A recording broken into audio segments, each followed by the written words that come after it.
Guys, mga idol, siguro alam nyo na yung nangyayari ngayon dun sa Lebanon, yung kalaban ng Israel, ng Hezbollah. Ganun pala katindi yung technology ngayon sa Israel. Wala pang nakakagawang bansa na ganun. Kaya nilang pasabugin yung mga devices. Kasi ang ginagamit ngayon ng Hezbollah dun sa Lebanon, yung Hezbollah, grupo yan. Parang kumbaga dito sa atin mga MILF, ganun. Sa mga hindi nakakalam, ang ginagamit na communication noon, ng mga yon, pager. Napapasabog yun ng Israel, mga idol.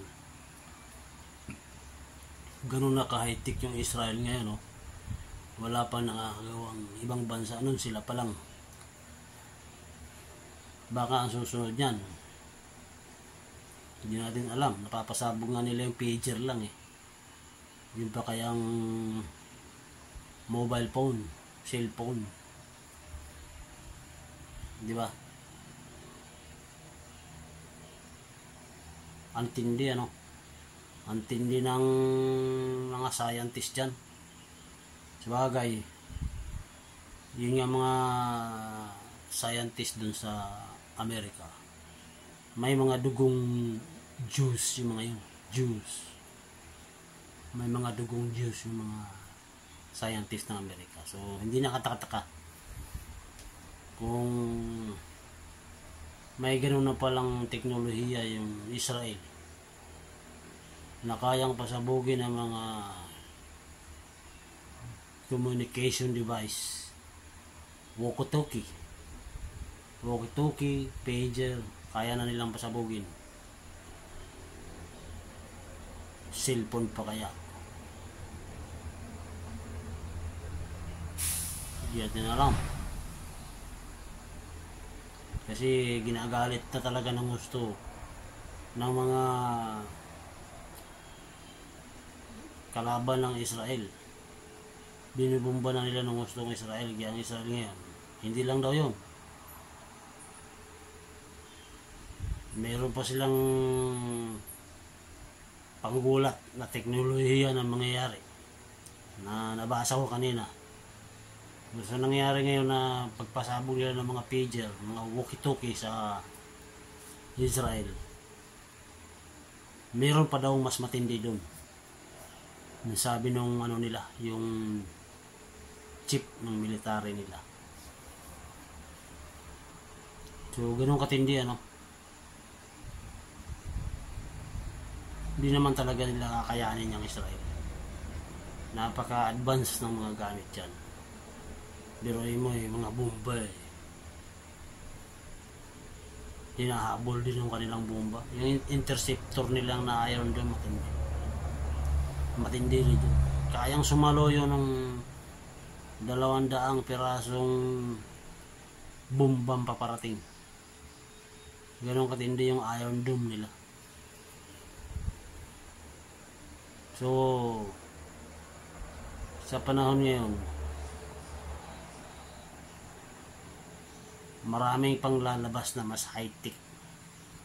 Yung lumabas na yun ngayon na ginamit ng Israel, yung napapasabog na nila yung mga walkie-talkie, pager. Maraming nagulat dyan.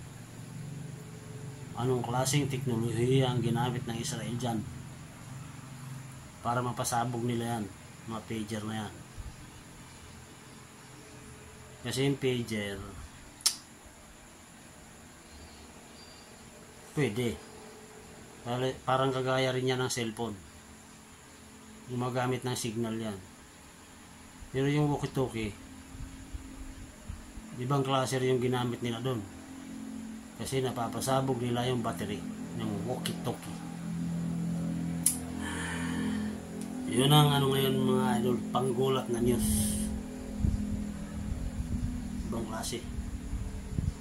Ibang klase yung teknolohiya ngayon ng Israel. Hindi basta-basta mga idol. Doon naman tayo ng pinag-uusapan natin ngayon yung Israel. Kaya na natin yung politika sa atin. Medyo mga masalimot yung politika sa Pilipinas. Ingat kayo mga idol. Bye bye. Naikwento ko lang yung nangyayari ngayon sa Middle East. Kasi nung nandun pa ako sa Saudi, matagal nang ginigira ang Saudi ng Yemen, yung Houthi na yan. Dumadaan pa mismo dun sa bubungan namin yung mga interceptor ng Saudi Arabia. Yung kanilang mga Patriot missiles doon na ini-intercept yung mga galing sa Yemen na missiles. Matagal na yon, hindi yung bago mga idol. Matagal na yon. Mga siguro may 15 anyos na. Matagal na yon.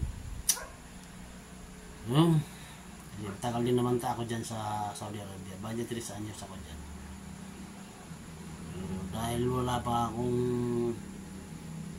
hindi pa ako nakakalabas ng bahay, ito lang muna yung ating update. Papag-usapan lang natin yung ganun ka-high-tech na yung gamit pala ng Israel. Okay, God bless mga idol. Ingat kayong lahat. Bye-bye.